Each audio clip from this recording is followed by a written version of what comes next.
Mr. Charles, Greenberg, how, Charles, how are you? just checking my background.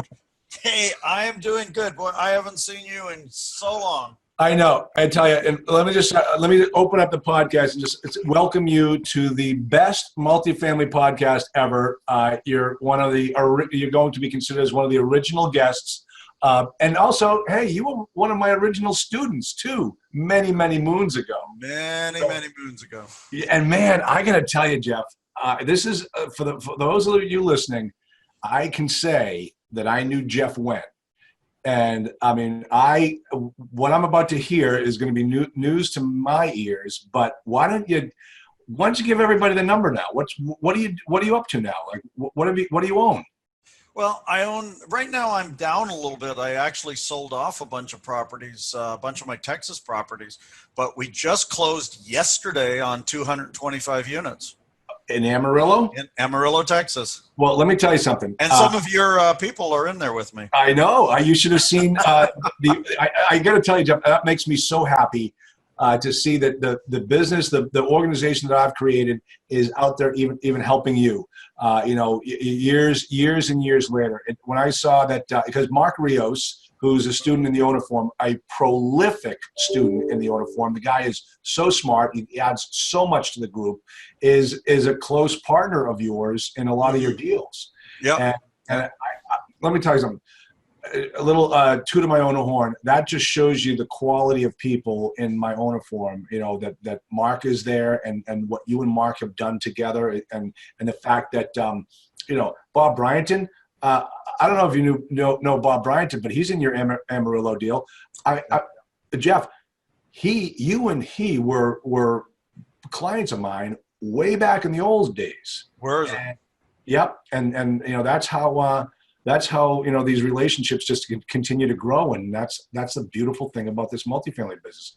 And now also Ashley and Raj. Raj, they're relatively new, but they are unbelievable, absolutely phenomenal students of mine. I love them both. They are so smart. They're so stinking smart. They get this business. They understand it.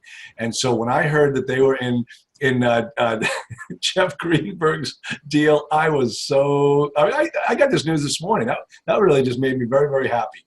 So that is very cool. Very, very cool. Yeah, we're definitely excited about it, and it's going to be great. So what has happened to you over the last coming up on 10 years now, Jeff? Mm-hmm.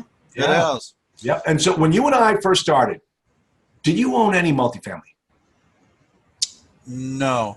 No, because I didn't get my first multifamily until 2010. Okay. And I think I was working with you maybe in 2009. Yep. And then we had right? Yeah. The big blow up, the big separation, and then you went off. You and I chatted a little bit afterwards, but then you went off. And so what have you done since that time? Okay. Well, as far as on the GP side, I've owned at least another 100 or so units. But right now I've got 300 beds of student housing plus this Amarillo deal. Okay. I had a breakup myself. Okay.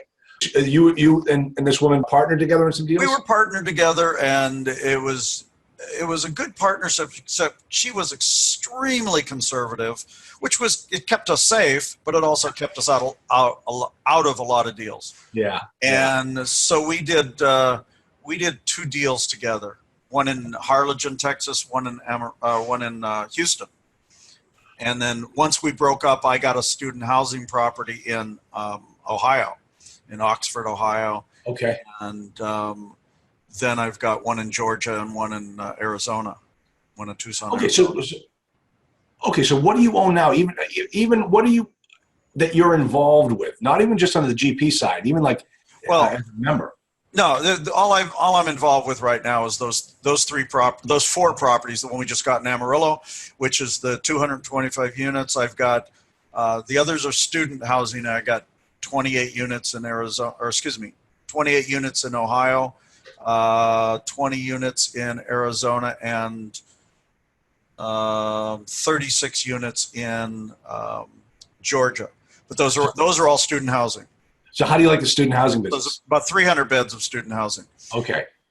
I like the student housing for a particular reason is we find that other people mess it up and we can take advantage of it. Oh, that's And really interesting. and that's what we did on my Georgia property. It was 30% occupied. It's 36 units, all 4.2s. Okay. 1999 product, so it's not old. Oh, that's good to hear. But it was 30% occupied, or at least it was 30% economic occupancy. It was about 48% occupied. Okay. We bought it out of foreclosure, and now it's at 100%, and we're selling it for about 4 times. Oh man, that's value. fantastic. So that's the one thing I liked is somebody totally screwed it up. They had management in there that didn't know what to do with student housing. Yeah. And that was it. The Arizona one is similar, that it was underpriced mainly because it was not a student housing management company, and they really didn't know how to do it. And that one's doing a little struggling as well. But we're really pushing on that one to get that one all leased up. Excellent. But the thing is with the student housing, it's easier to mess up. And nowadays, everybody's looking for value add, but not as many people are looking for value add student housing. No. Now, let me have you. Are you familiar yet with one of my students, Manish? Nash, what's the last name? Gupta. Yeah, that name rings a bell. I don't remember where. All right. Well, he's in the owner forum, and he is he's an accountant that did his first deal with me. It was a $27 million student housing 3-property portfolio. Wow. Okay. Yeah. I'm telling you, Jeff. I'm not. Manish is a phenomenal guy, but if you're in the student housing, you got to. I mean, he was able to raise 95% of their debt and equity, and all he had to do was raise the other 5%. I mean, it came as a package deal, 95% financing. So, and he's going to be on my podcast coming up. He's already scheduled to be on my podcast. But the other thing too is, just have Mark Rios reach out to him, and you definitely want to talk to Manish. He's a great guy, and he can share you some more stories about his student housing. But yeah. It's a little more. It's more volatile. You got to be careful with it. What the mistake I made was buying a property near a college, where the broker pitched it to me as being a student housing property because it's near a college. Mm-hmm. But that's not true. That does not make it a student housing property. No. And thinking that you are going to convert it to student housing because you're near a college is, a fool's errand, because there is student housing that the kids talk amongst themselves, like that building's where kids hang out. That building is not where kids hang out. And, that was the mistake that I had made. So I never truly was in the student housing business for my University of Kentucky property. Mm-hmm. So, yeah, I mean, there's certain things that they like. I mean, the 1-to-1 parity on bed and bathroom is something that is very desirable. So you got to have enough of the bathrooms, but the kids these days don't want to share, and they want their own bathroom. But we're surviving with that. I've got my Georgia properties all 4.2s, and so they only have to share with one person. Yeah, that's not bad. But it's also sharing a unit with others. Sometimes I was talking to somebody that was taking their 4.2s and changing them to 2.1s because they would rather only have to share with one. And that way they're sharing the unit with one. They don't have to get along with all the other personalities. Now, what about you're competing against the college housing? Not really. Okay. Not really. And the reason is the kids, first of all, want to get out of the college housing. Okay. Now, typically, the college is going to require that they're on campus for at least the first year. Yep. Maybe 2. But the kids want to get away from the restrictions of the on-campus housing. Yeah. But the thing is, you do want to make sure that the school doesn't have too large of a percentage of housing available per their clientele, how many students they have. So we like it below 30%, that they have a 30% capacity. So there's another 70% that have to do off-site. Yeah. Which is what we want. But they're going to do everything they can to keep the kids on on campus. In fact, this one we were looking at in actually outside of Amarillo Canyon, they were doing it where if you stay in the dorms for like your first 5 semesters, you get the 6th for free or something, because they were trying to get them to stay on campus. But it's typically more expensive. It's more restrictive, and the kids want to get out of there. They don't want mom living with them. So they would prefer to be off campus. Now, when you look at a property, how much research do you do on what the plans are for the university to build new housing? Well, that's the thing, is you want to see what they're doing with the new housing. Like on my Ohio property, which is in Oxford, Ohio, Miami University, Miami of Ohio. Yeah. They were doing a whole bunch of renovation, like $40 million worth of renovation on their campus. A lot of that was the dorms, but they weren't adding any more units. They were fixing them up, but they weren't adding to their capacity. But they were adding to the school, that the school was going to be adding more students. And so that was good. That made it desirable. And out there, you have to be within a mile. They call it the mile square.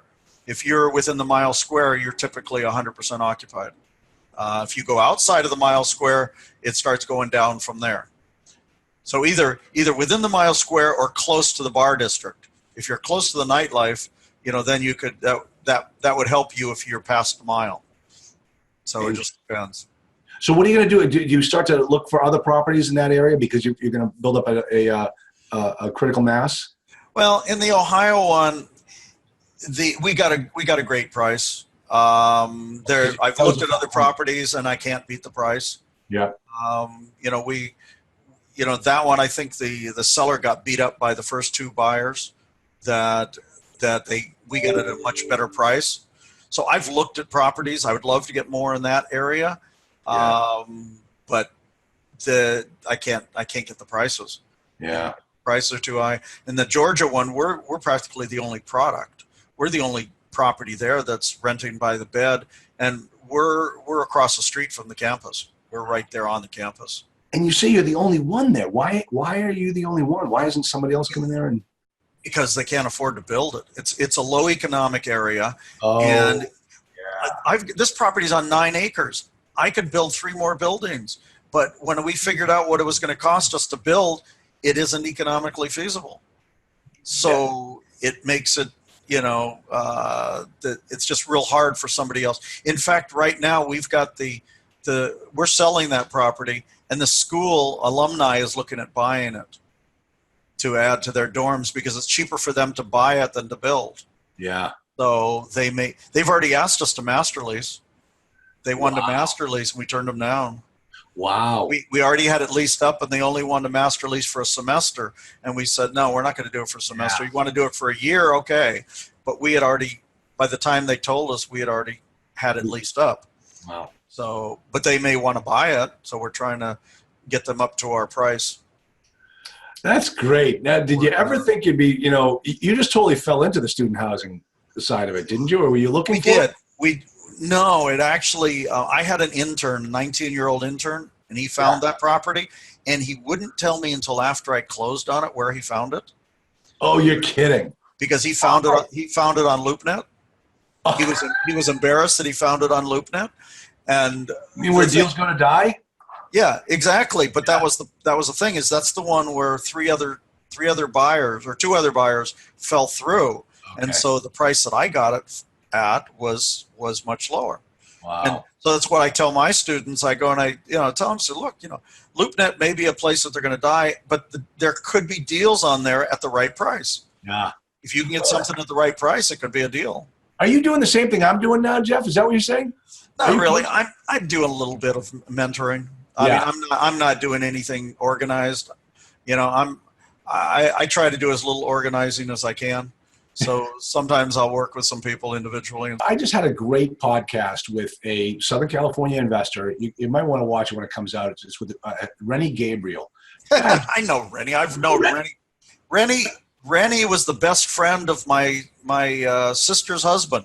Oh, you're kidding me! I've known Rennie for Jeez, I've known Rennie for 50 years. Oh, you're kidding. That is so cool. That is so cool. Because Rennie, man, you got to hear his story. It was so great. We had a good time talking, and that podcast will be coming out in the next couple of weeks. Small world. Yeah. In fact, Rennie turned me on to this game, the Millionaire Maker. Have you ever played it? Have you ever seen it? No. I like it better than Cash Flow 101. As far as a financial better than real estate game. Better than Kiyosaki's game? Yeah, I like it better because it breaks it out. You got like 5 tracks. You've got a debt track, debt management, paying down debt. Is this his game? No. He just turned me onto it. It was, there's a book named Millionaire Maker. Okay. And it was based on that. It was the same lady that wrote the book, made the game. Okay. But you've got a debt management, you've got education, you've got cash flow, and then assets, and then I think asset protection.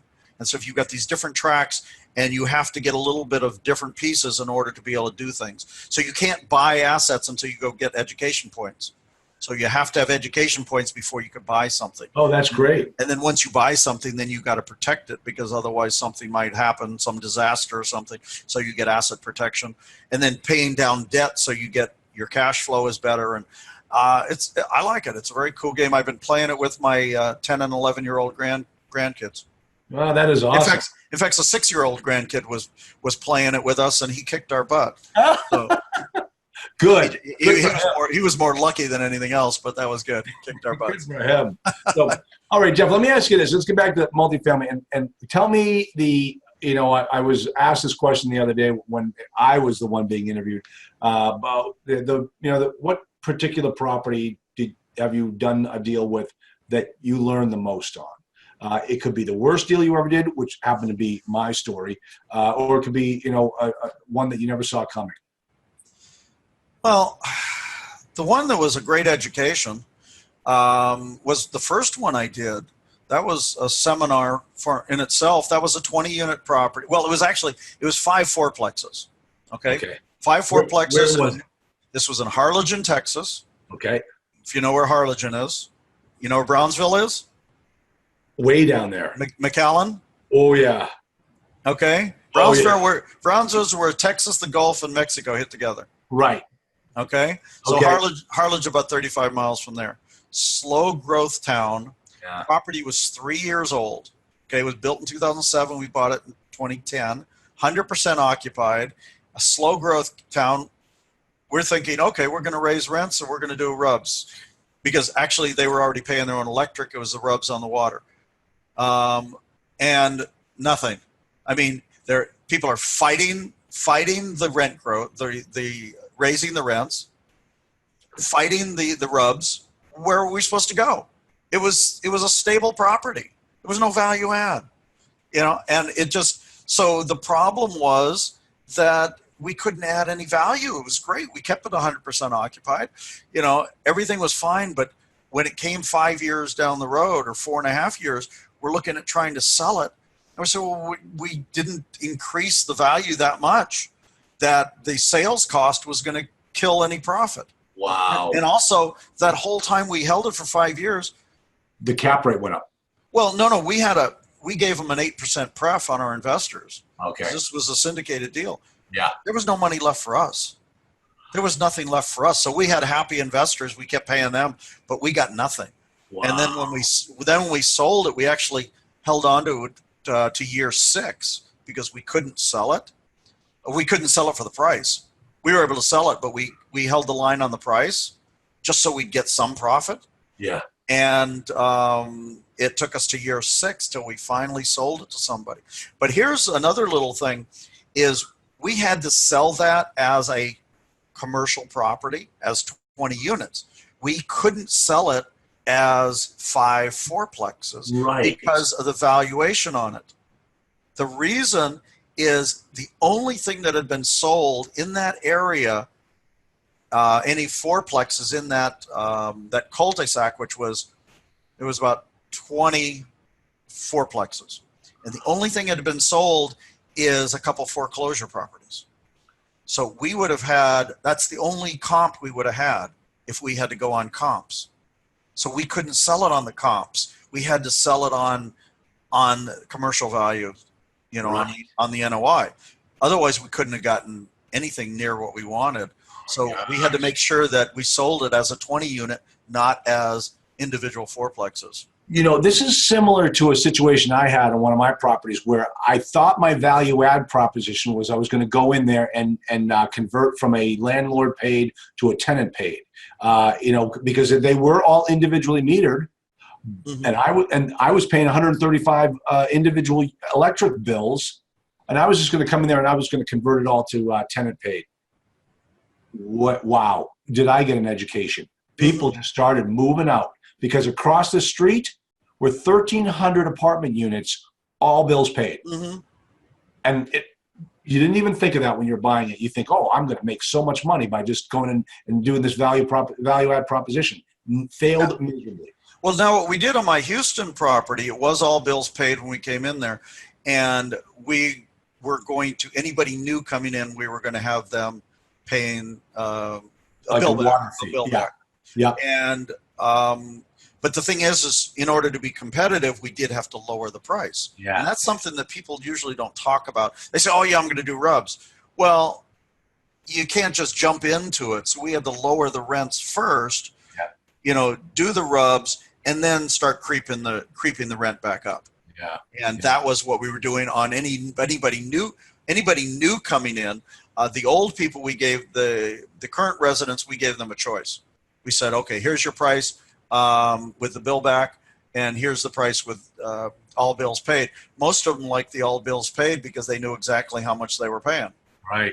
But there was they weren't incentivized to save electricity or to save water. And here you are in Houston where you got your air conditioning going, 24/7, 9 months out of the year. Exactly. Yep. Guys, how do you like Texas? I do like Texas. Do you really? I like landlord. I like the landlord-friendly state. Listen, that is the only benefit I see to Texas. That is it. Other than that, I hated Texas more than you can imagine. Well, taxes are high. Well, taxes are high, but the non-disclosure state. That's crap. Oh, it is such crap. I mean, grow up, people. Just grow up and disclose it. Here's what happened to me. Here's what happened to me on the Houston deal. Okay. 62 units, bought it for $1.3 million. Right. we get our tax assessment at 2.1. And we say, okay, so now we've got to appeal it. So what do we do to appeal it? We got to tell them what we paid for it. Oh. Don't give me this non-disclosure crap. We had to tell them in order to fight for it. And then they lowered our assessment to 1.3. I know, but it took you 2 years, to get. So in my situation, it didn't take us 2 years. We got that right away. Oh well, wait a minute. We appealed that right away. Oh, but when I owned the property in Texas, they had a 2-year backlog at the Texas Tax Tribunal. No. What city was that? Or county? Fort Worth, Texas. It was Tarrant County. Okay, but this was in Houston. We had no problem with it. We got it right away. Wow, because I had to hire a lawyer. And the thing is, you're going to pay the taxes at the new assessed value for 2 years until you're waiting in line. Okay, that I hadn't heard because both in Harlingen when we appealed the taxes and in Houston that we got it right there on those current taxes. And the thing is, as far as getting the lawyers were all on contingency, so we didn't have to pay the lawyers. It was just I think we paid them like 25% of what they saved us. And what they saved you was a made-up number based upon what the person on the board of assessors. The lawyers make money. It's all right. You know how those lawyers are. I know. We've got it all figured out. But no, there's a lot of lawyers down there making lots of money just to. No kidding. I like to hear that my brethren are doing well down there in Texas. But Jeff, the other thing I didn't like about Texas. And of course, I'm painting the whole state with a broad brush, but all of my appliances had legs in Texas. I had a problem. Oh, they were robbing me blind. My staff was stealing from me. Problem in Houston. They don't rob me. I mean, I'm not saying they don't rob in Houston. I'm saying my property did fine. And mine was. I had a C property, and close to a bordering on a C- area, and we did great. In fact, Wow. we had bought a bunch of. There was one property down there was being torn down, 1,000-unit property that was being torn down because it was in the path of progress, and they were tearing it down, putting a high rise up in Houston. And my property manager got wind of that, and we were buying appliances left and right. Oh man. I mean, when I was down there, We were stocking up on those. Oh, why would you buy new appliances for a C-class property? No. Those weren't new. This was a B property being torn down, so we were buying used appliances from them for our C. And that's what you got to do is you can't buy, like, why would you go down and buy a new appliance down at Walmart or wherever for a C-class property? Just do a Google search on refurbished appliances. Well, they were dumping 1,000 apartments, and we went down there and got for like $200. We got, I think, a refrigerator, stove, and good for you. I think they were giving the dishwashers, but we didn't want the dishwashers for like 200 and something bucks or something. Good for you. That's the way to do it. Into a C property, but we were storing them. We had to, but they weren't disappearing. I mean, we had to fill up our storage rooms with those things. Well, that's what I ended up doing is I had to buy a storage closet down the street to stock the appliances in because, otherwise the guy would steal from me. This was your management? My management. You want to hear this one? Let me tell you, just to tell you what a great experience I had in Texas. Listen, one of the buildings I owned was a chiller boiler, and it had. God, I despise those. Exactly, copper piping. Okay, shut it down because the seasons are changing. Don't need to turn it on. It starts to get cold. Fire it back up. Water everywhere, all over the place. They stole my copper piping. Okay. I go to my property manager. I said, hey, what do I got to do? Well, we put in an insurance claim for the theft and everything. He says, like, listen, my brother can come in here and put in, PVC and get it back up and running. No problem. I said, okay, great. How much is it going to cost me? Fine. Perfect price. Tell him, come on in, get this thing fired up. Let's get this thing done.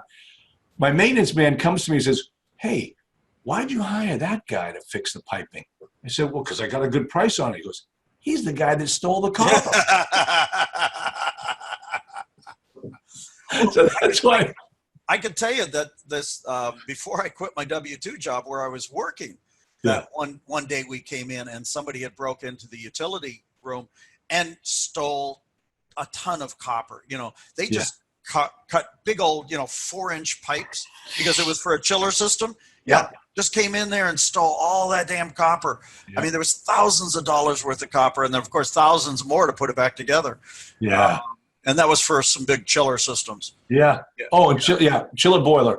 I mean, I learned my lesson. Chiller boiler and flat roofs. I learned my lesson in Texas. So but of course, I know what you're saying. The thing about Texas is I learned about how easy it is to evict people in Texas. It is so easy that you can't even hire a lawyer to do it because there's no money in it. It's $25 and the sheriff walks the guy to the door. Well, I tell people a story that when I'm looking at the profit and loss statement or I looking at the accounting and I see something $110. I said, oh, we evicted somebody. Because that's back when I had the Houston property, that's what it was costing us. $110. I've been told it's about $150 now, but that's okay. Yeah. It's not like California. No, you can not like Chicago. I have a client in Chicago. We added it up, and if somebody wanted to play the game in Chicago, it could cost them $80,000 to evict somebody in Chicago. And not only that, that's probably not counting the 6 months that they're in there fighting it, or the year. It was almost 6-9 months that you're not getting rent. It was almost like 18 months they could play the game, and it could go on that long. Yeah, so California's like that too. Yeah, it's nuts. It's crazy. So but let me tell you this. I remember when I did my first walkthrough of one of my Texas properties. I walked into the office, and they had a back storage room that was loaded with television sets. And I said, why do we have those television sets? Do you know why, Jeff? Because in Texas, you can take personal property in that's right, of rent. And so they would take the guy's television set. Right. And we had a whole room full of television sets. Unbelievable. I have heard that, but that's Texas for you. Exactly. Yeah, Texas, you could go and grab stuff. Yeah, I have heard that. Yeah. We haven't had to do that yet, but yeah, don't need to be stealing everybody's TV sets. So what's your next step? What are you going to do next? As my father would always say, what are you going to do next? So you bought the property yesterday. What are you going to do tomorrow? Well, I mean, we're still looking. I mean, it's it's a hard market right now, and I don't want to be pushed into anything, and that's why we took so long on this last one, or last in between deals. And so we are doing it slowly but surely. Now, once we drop in the market, I mean, if once we get a drop in the market, boy, I'll be just digging away, doing everything I can. Oh yeah. But Yeah, right now, I've got to be real cautious. This time I'm going to be on the right side Yeah. of the crash. So yeah, I remember last time when I mean, the guys with cash and didn't have the burdens on them. They were cleaning house. They were cleaning house. Yeah, I mean, you always have hindsight, but I look back in 2009, 2008, I should have been buying like crazy then. Yeah. I could remember going into Austin and talking to I think it was a Marcus and Millichap broker, and going with the plan. Hey, I'm looking for an 8.5 cap. What do you got? Yeah. Yeah. And this was back then. This guy chewed my ass out then. I mean, he says, you're not going to find an 8 cap anywhere near Austin. And he was telling me, you can get a 7 cap. And the thing was, if I would have bought the 7 caps back then, I'd be looking pretty good right now. Exactly. Yeah. But the thing was, if I would have really known, what I could have done back then. But, we were taught, look for 8.5 caps. And I didn't really know value add, Yeah. So, yeah. I mean, that whole concept of the Holy Trinity. Holy. Yeah. Oh Yeah. my Yeah. gosh. That was a holy dream. No kidding. It's unbelievable. I mean, I still hear people talk about it. oh my gosh, I go everywhere. Oh, let me tell you, Jeff. And I hear that. I said, wait a minute. Whose seminar are you at? Oh, only one guy. Only one guy did. But then there's other guys who have other comments. I love this one. What does he say? He says, you can overpay for a property because the prices on multifamily are always going up. Who said that? I don't want to disclose it, but people on this podcast who are listening know exactly who I'm talking about. But just think about it. And the crap that I went through with the SEC. If you make a statement like that, and you're out there raising private money, and then the market goes down, you're done. You're toast. They will come after you. I can tell you, there was. I won't mention a name, but I went to a pitch fest with someone, and we actually went on a bus tour. And they showed us a property. In fact, Mark was with me, and we were looking at this property. I said, Mark, doesn't this thing sound familiar? And he goes and he looks on his phone, and he says, yeah, we've made an offer on this property. And I said, oh, where were we? And he said, oh, we were at $7 million. I said, well, didn't this guy just tell us he bought it for 9.3? Oh. And we're sitting there, what? Yeah. And that same guy, I think Mark talked to him and asked him, he said, hey, do you guys keep records on how well your students do getting their performance? And he said, no, we don't keep track of that. Yeah, he only keeps track of how much they buy, how much they buy. Well, okay. Not how well they do on those properties. Listen, I can understand that because some of my students take their time, buying, because I mean that's the way my program works. Is it's not like front end loaded. It's like you got to build it over time. But you want them to be able to perform. You want to know how. You want to make know sure that they they performed. That's what I mean. How's their performance? Oh yeah, yeah. How did they get their numbers? Is what I'm saying. And that would be an interesting thing to track. Is not just what they bought, how well they performed. Yeah. Well, that's the thing. Is what's their track record? I tell them. I say, okay, now that you own it, set that budget in the ERD system and manage to that NOI because your investors are expecting that return. So work towards that thing. Make sure you do it right. So. Yeah, I mean that's the whole thing is getting what you've projected, or you better have a good reason why not. Exactly, and you better be able to make it up on the back end. So I wanted to just kind of reach out to your wife and how's she doing? She taught me something that nobody else had taught me Oh, prior I to can't wait to that. hear this. Okay, You taught me a lot of we stuff, too. we were in the lobby. There was a bunch of us in the lobby talking away after a seminar or whatever, and she walks by and she's talking to us, and she starts talking to us about the concept of a preferred return. Okay, I had never heard that. Nobody had ever talked about a preferred return. We always thought that, okay, whatever your return's going to be, that's what you're going to get, but never talked about giving the investors a preferred return. It was always the holy trinity. It was never the concept of a preferred return, and the concept that the front end doesn't have to be the same as the back end, the splits. Yeah, yeah. Nobody ever said anything about that. We Yeah, had isn't that no cool? idea. And when she told me that preferred return, I've used it ever since. And Yeah. now practically everybody I know uses it. But Yeah, well, back then, my wife nobody ever invented talked it. about that. My wife invented it. Yeah. I'm telling you, that was the first time I ever heard of it, is when she talked about it. Yeah, that is so cool. And isn't it amazing how you just remember the genesis of that? Oh, well, I remember that was definitely a change in the entire way I was doing the deals. I appreciated that, and now everybody's using it. Except, let me ask you this though: the way that other people are using it, I don't care that much for.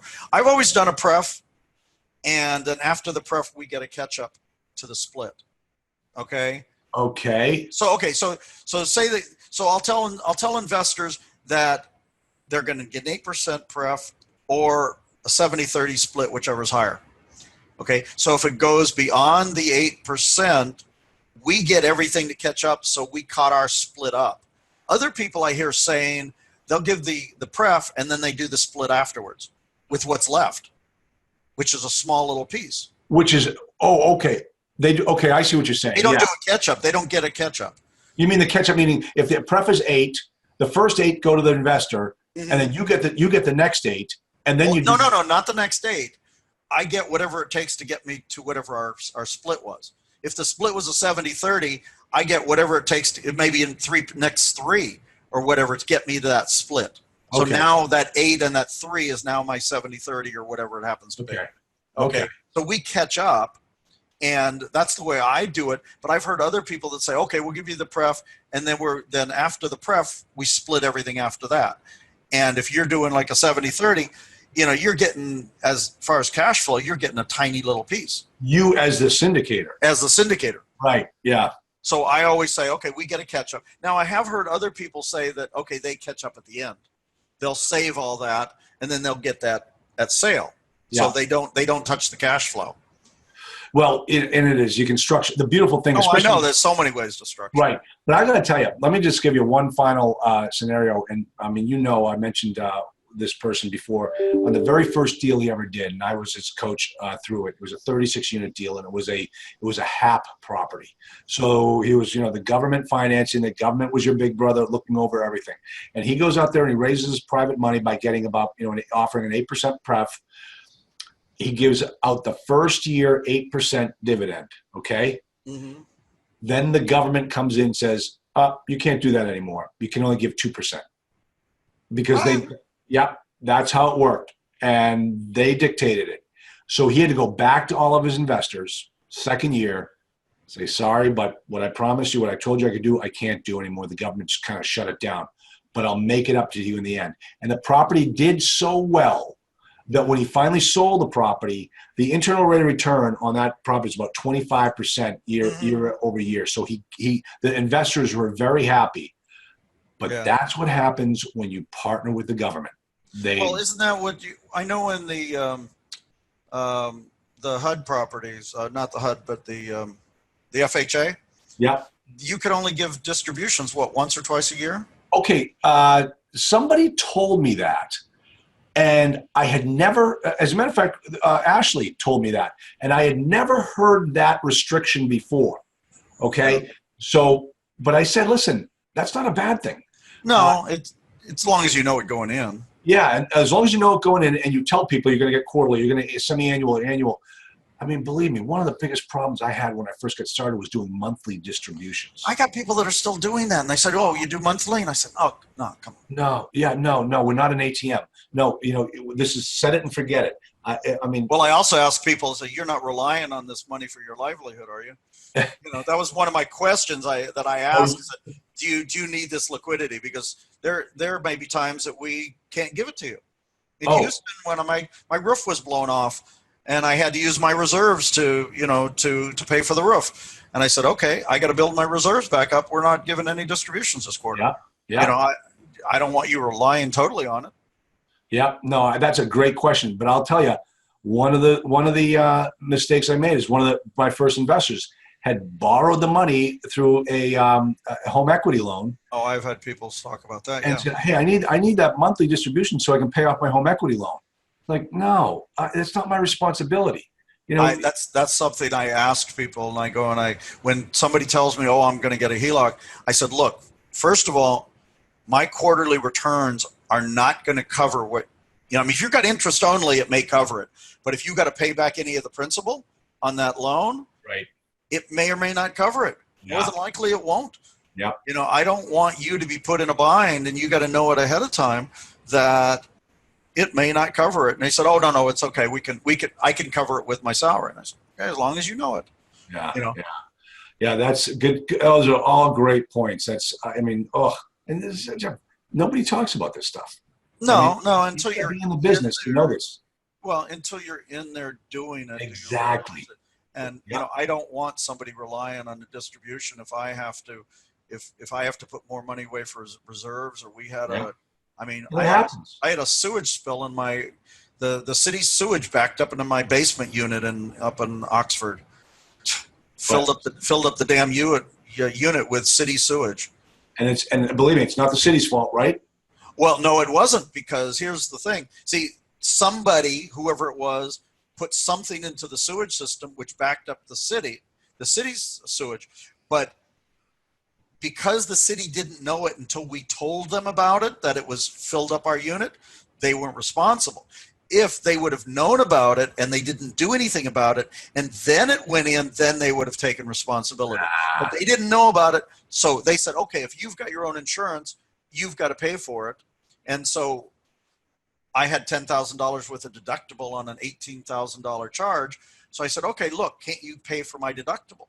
That's $10,000 I got to pay. And they said, well, only if we were at fault. So we're not even going to pay your $10,000. So I ended up paying $10,000 on an $18,000. I love the government. I love the government so much. Well, this was city government, so they're not any better. But yeah, exactly. No different. Yeah. So. Well, in Oxford, they've got this thing. They told us that they were redoing the streets, and that the owners were responsible for the curbs. I knew you were going to say that. Yeah. So we had to redo the curbs before they could redo the streets.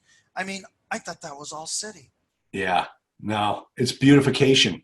It's, that's your beautification bill. They make whoever the owners are, whatever your portion is, we had to pay for it. Yeah. What a gimmick. Oh, man. All right. Well, on that note, Jeff, I want to thank you so much for being on the best multifamily podcast ever. It's so great to see you. And when I'm out in Southern California, we are definitely getting together. Definitely let me know when you're coming in town.